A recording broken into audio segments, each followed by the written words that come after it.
श्री स्वामी समर्थ. आजच्या व्हिडिओमध्ये आपण पाहणार आहोत जपाचे कोणते प्रकार आहेत, जपमाळ कोणत्या कोणत्या प्रकारचे आहे. चला तर मग व्हिडिओ शेवटपर्यंत नक्की पहा. कोठे जप केल्यावर किती लाभ होतो? 1. निजस्थानावर केलेला जप सामान्य लाभ देतो. गोशाळेत केलेला जप 100 पट लाभ देतो. वनात केलेला जप 1000 पट लाभ देतो, तर पर्वतावर केलेला जप हा 10,000 पट लाभ देतो. नदीवर केलेला जप 1,00,000 पट लाभ देतो. मंदिरात जेथे देवतांची प्राणप्रतिष्ठा विधिवत झालेली असते तेथे केलेला जप करोडो पट लाभ देतो.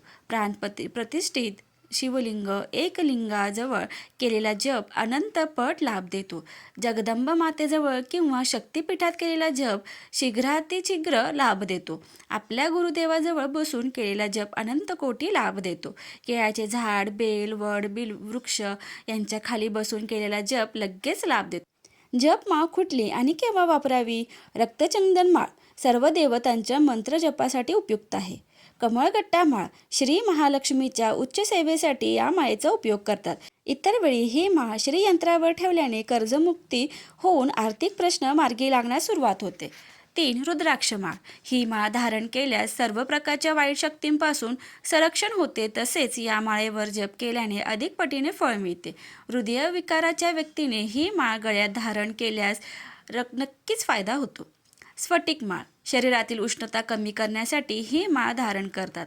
तसेच विशिष्ट विद्याप्राप्ती मंत्रजपासाठी विद्यार्थी ह्या माळेचा वापर करू शकतात. तुळशी माळ व वैजयंती माळ भगवान श्री विष्णूचे सर्व प्रकारचे मंत्र तसेच श्री महालक्ष्मी मातेच्या मंत्राचा जप करण्यासाठी या माळेचा उपयोग करतात. गोमुखी माळ या माळेवर मंत्र जप करताना ती माळ इतरांच्या दृष्टीस पडू नये म्हणून गोमुखीचा वापर करावा. जपाची माळ गळ्यात धारण करू नये व गळ्यातील माळ जपासाठी वापरू नये. नामजप केल्याने मनाला आणि शरीराला अनेक प्रकारचे आध्यात्मिक आणि मानसिक फायदे होतात.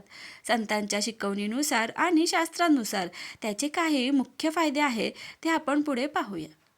1. मानसिक शांती नामजपामुळे मनातील अनावश्यक विचार कमी होतात आणि मन शांत व स्थिर होते.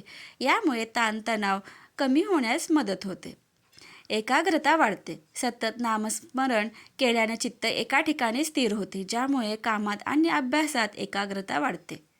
पापांचा नाश असे मानले जाते की नामजपाने माणसाच्या हातून घडलेल्या कळत न कळत पापांचे क्षालन होते आणि अंतःकरण शुद्ध होते. सकारात्मक ऊर्जेचा संचार नामाच्या उच्चारणामुळे शरीरात आणि आजूबाजूला सकारात्मक ऊर्जा निर्माण होते, ज्यामुळे नकारात्मकता दूर पळते. अहंकार कमी होतो मीपणा किंवा अहंकार गळून पडतो आणि माणसाच्या स्वभावात नम्रता येते. ईश्वराशी जवळीक नामजप हा देवाशी जोडले जाण्याचा सर्वात सोपा मार्ग आहे. यामुळे शक्ती वाढते आणि आत्मिक बळ मिळते. संकटात धीर मिळतो कठीण काळात नामजप केल्याने मानसिक शक्ती मिळते आणि भीती कमी होते. माहिती आवडल्यास व्हिडिओला लाईक, शेअर आणि सबस्क्राईब करायला विसरू नका. धन्यवाद.